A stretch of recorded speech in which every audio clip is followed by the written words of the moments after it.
welcome back. Week 4 review and analysis program here.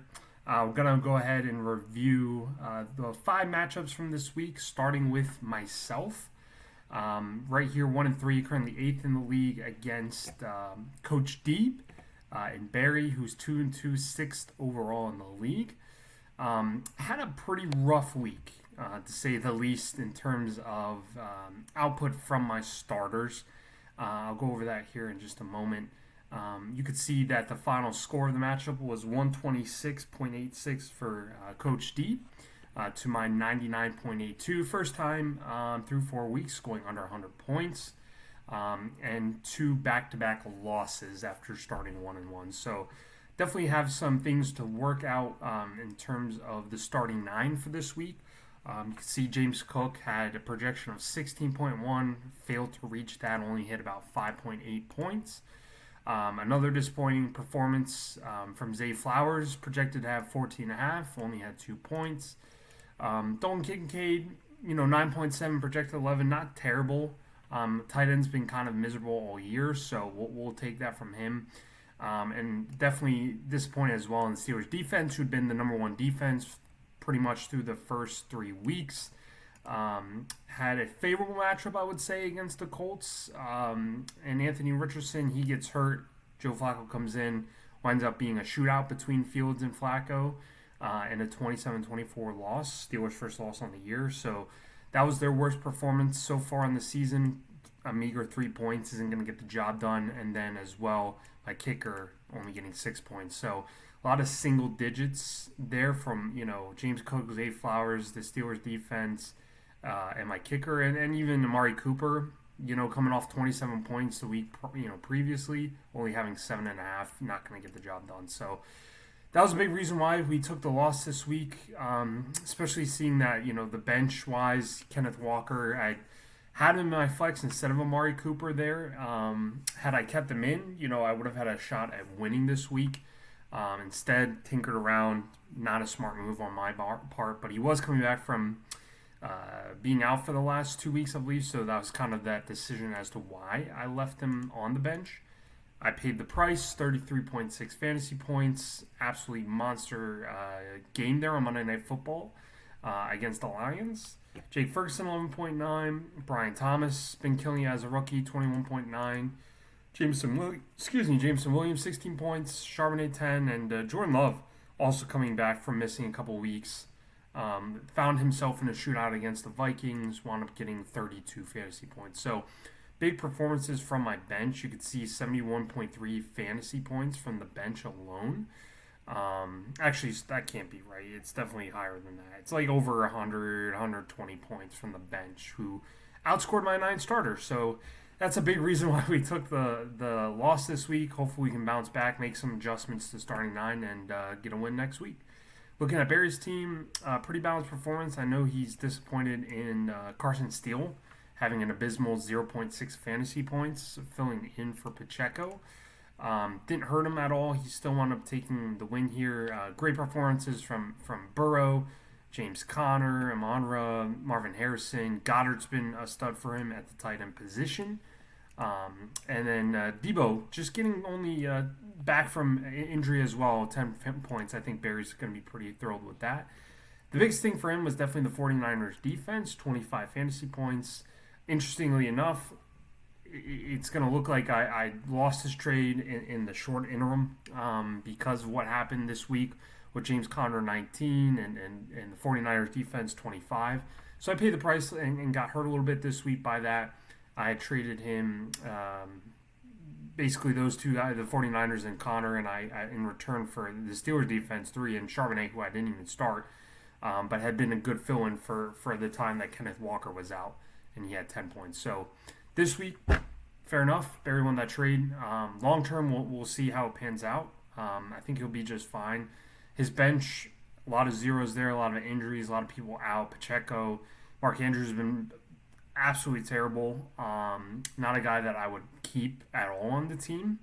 Even for bye weeks and everything, there are better tight ends probably to pick up off the waivers. So that would be something Barry definitely wants to consider here moving forward. So congrats to Coach Steve and Barry and his team. They moved to 2-2 and 6th overall in the league. Moving on to Derek's team versus Darshan. Derek had the highest amount of points this week, 162.2. Absolutely monster performance from his team. Darshan, similar to myself, couldn't crack 100. It got to 99.32 in a blowout loss, unfortunately for him. He drops to 10th overall. Derek moves up to 2-2 after starting 0-2. He has back-to-back wins and is now 4th in the league. So good on Derek. Great performances again from CJ Stroud, 24.5 there. Pretty well-rounded team from him. Derrick Henry, monster game there against Buffalo on Sunday Night Football. Zach Ertz, even 7.2, the only single-digit performance on Derrick's team. Can't ask for much more than that in that 7 to 10 point range for your tight end. So pretty good there. Bench-wise, nothing to write home about there. Everything's pretty normal, pretty standard when it comes to his bench. Now let's take a look at Darshan and how he got blown out here. So Devon Achane, that's a big reason why. 5.9 points, projected F16. Dolphins offense clearly not the same without Tua. RIP Tua. So hopefully when Tua gets back, those performances from the likes of Achane, Waddle, Tyreek Hill, to name the least, hopefully that can get much better. Brandon Ayuk, 13.2. Debo had returned, so I think that took away some of that volume that Ayuk was getting while Debo was out. Only 6.8 fantasy points.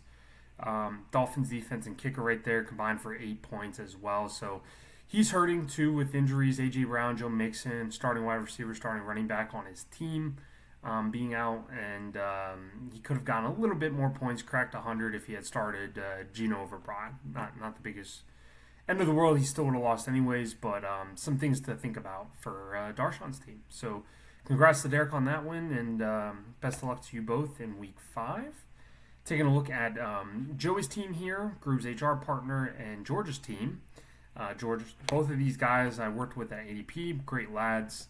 George currently now in 3rd place in the league, 3-1. He's one of the 3-1 teams, so congrats to him on the victory this week.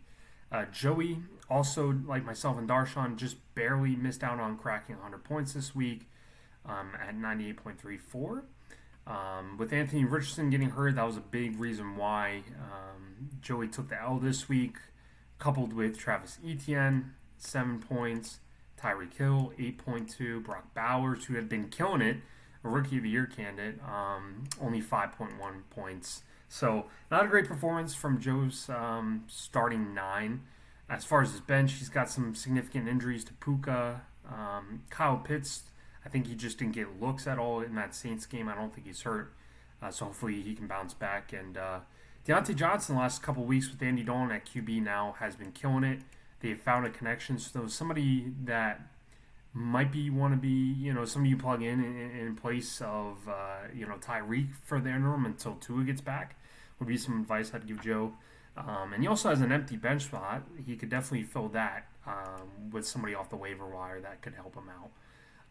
Looking over at Georgia's team, who took the victory, he only got 9 points from Kyler, so this could have been even bigger of a blowout. Everybody else had double digits. Johnny Munt, the fill-in tight end for TJ Hawkinson, who George has kind of stashed on his bench for now. Only 3.5 points. It didn't hurt George ultimately. He still took the victory, and the Bengals defense only 2 points. So those are 2 underwhelming performances from the defense tight end. Didn't really end up hurting him too much. Still got the victory. As far as his bench, pretty standard performances outside of Chase Brown, 23.2 points. I think the running game in that blowout got going for the Bengals and Panthers game. I think both Zach Moss and Chase Brown wound up having pretty good games. Chase Brown, I think, though, benefited from having 2 touchdowns, if I'm not mistaken. So big reason why he got over 20 fantasy points. So congrats to George. Best of luck to both of you in week 5. Moving on to the twin battle here, Alex and John going head-to-head. John moving into 2nd place overall with his week 4 victory, 3-1 record, and Alex dropping to 1-3 with a 3-loss streak going on. Close loss too, exactly 3 points. That could have been the difference of Justin Tucker just getting one more field goal, or Patrick Mahomes throwing one more touchdown, whatever the case would have been. Very, very close matchup between the two. That's actually a pretty low performance by John's team. A lot of that had to do with the fact of Josh Allen only 8 fantasy points and a blowout loss to the Ravens. Devin Singletary, who had been killing it so far through the first 3 weeks, had a dud here in week 4 with only 4.8 points. Everybody else did well on John's team besides those 2 performances. You can see on his bench, though, these are some guys that he definitely wants to consider moving forward. And starting Nico Collins, 34.1 points. DeAndre Swift, 29.5 points. Finally bouncing back after a couple not-so-great weeks. And even Jordan Addison, 22.9 points in the shootout game between the Packers and Vikings there on Sunday. Looking over at Alex's team, he's dealing with some injuries. Devontae Smith, one of his best wide receivers, has been out a couple games now. Had a tough decision between starting Ramondre Stevenson, Zach Moss, or Najee. Wound up going with Stevenson and Moss. Not bad performances there. Stevenson, 9.2, so a little bit more benefit to have started Najee instead, but that's perfectly fine. Only difference about 1 point there, so wouldn't have mattered nonetheless. Again, like I said, if he had gotten a little bit more from Justin Tucker, perhaps, or again, something from one of these guys, a few more points, he would have taken the victory. So not much to change in terms of his team. Maybe pick up a wide receiver, quarterback. I think he picked up Fields to move forward with, since Patrick Mahomes has been not even able to break 20 fantasy points last few weeks, whereas Fields just came off of a 33-point fantasy performance over the Colts. So we'll see what Alex's team moving forward here in Week 5 can do. Hopefully we can get back on a winning pattern, and best of luck to both of these gents here in Week 5. Final matchup between Brad, who's currently in first place, 3-1 overall, and Pat, who is 2-2 now in the league, 7th overall. Biggest blowout in terms of points there, tied with, I would say, like Derek's team here, more or less. 128, almost 130 points to Pat, who had the lowest amount of points this week at 72. Big reason why Pat's team fell off, you can see 0 by Rashee Rice. I think he got hurt very, very early in that game, out for the season now. Had projected to have 20 points. So that was a big, big hit to Pat's team this week. Breece Hall, again, a guy who's been a stud week in, week out, only having 3.8 fantasy points, and Garrett Wilson, 8.1 in that low-scoring game between the Broncos and Jets. So that had a pretty big impact this week on his stat line. Hopefully those guys can bounce back, but not too much, because I am facing Pat's team this week. So best of luck to him, but at the same time, I hope you take the L. Moving on to Brad's team. He had a great week. Everybody had double digits. Keenan Allen, not a great plug-and-play for him there. But you can see he's dealing with a lot of people on IR and injuries. Cooper Kupp, Christian McCaffrey, Devontae Adams was out, and now there's some trade rumors about him. So there wasn't much he could do from his bench. So he had to have no choice but to start Keenan Allen. So about the only thing really disappointing for him, despite getting the win, would be Keenan Allen this week. Everybody else, more or less, his kicker 2 points isn't great either, but more or less everybody else did their job. Looking over at Pat's team, had he started Jaden Reed, 28.1 points in combination Jaden Daniels, so I think moving forward he's definitely going to be looking to start. Been absolutely killing it as a rookie QB. And even Chuba Hubbard, 23 fantasy points. So those 3 guys right there, Hubbard, Daniels, and Reed, if he had started those guys, probably would have gotten the victory over Brad this week. So that's just fantasy. That's how it goes. I had the same thing happen to me this week in my defeat to Barry. My bench was outscoring some of my starters. Again, week to week, you tinker a little bit, you change some things up, and you figure out the formula that works best and try to get on a winning streak for sure. So looking forward to, again, the rest of the season here. We're looking at week 5 now. As far as the standings go, we covered this a little bit, but Brad's in first, 3-1. John 3-1, George 3-1. So those are the 3-1 teams, first, second, and third. In the middle of the pack, a handful of 2-2 teams. Derek at 4, Joey at 5, Coach D, Barry at 6th, and Pat at 7. And then myself, Alex, and Darshawn are the 3-1 and 3 teams. Again, a long season had only 4 weeks in the season and a 14-week regular season. 8 out of the 10 teams make the playoffs. So as long as you're not the bottom two, you have a very strong shot of not only making the playoffs, but winning the whole thing. There's a breakdown of all the points for, points against, tiebreakers, things like that. And then looking at the schedule ahead, let's take a look at the schedule we have coming up in week 5.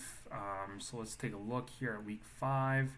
We have Darshan going up against George, so a 1-3 team against a 3-1 team. So Darshan has his work cut out for him a little bit, but if he pulls off that win, it'll push him to 2-3 and move him up from 10th. And George would then fall to 3-2, but we'll have to see. George has a great opportunity to move to 4-1 and even potentially first overall. We have a matchup of two and two teams. That's a mouthful between Coach D, Barry, and Derek here. So both guys looking to get their third win on the year and remain 500 or better. Have a matchup here between John at 3-1 and Joey at 2-2. Joey looking to get his third win, John his fourth, and John looking to potentially, also similarly to George, move up to first overall in the league. Myself versus Pat, already discussed that. Looking to get my second win and try to get on a winning streak here, moving into the middle of the schedule. And then Alex 1-3 versus Brad 3-1. So first versus ninth right there between Brad and Alex. Alex, bit of an underdog coming into that. So predictions-wise at the moment, I'll give the edge to Darshan to get a second win. I like Coach Deeb and Barry to get their third win. I like John's team here to get his fourth win, potentially move to first place. So I like this side of the schedule. Not going to bet against myself. I'm going to take myself here in week 5 to beat Pat. And then I'm going to take, unfortunately, Alex, I got to take Brad. His team is looking really, really good right now. First place overall. I think it'll be closer than what people expect, but I do think Brad gets that win in week 5 to move to 4-1. So best of luck to everybody this week, and looking forward to the rest of the year. Take care.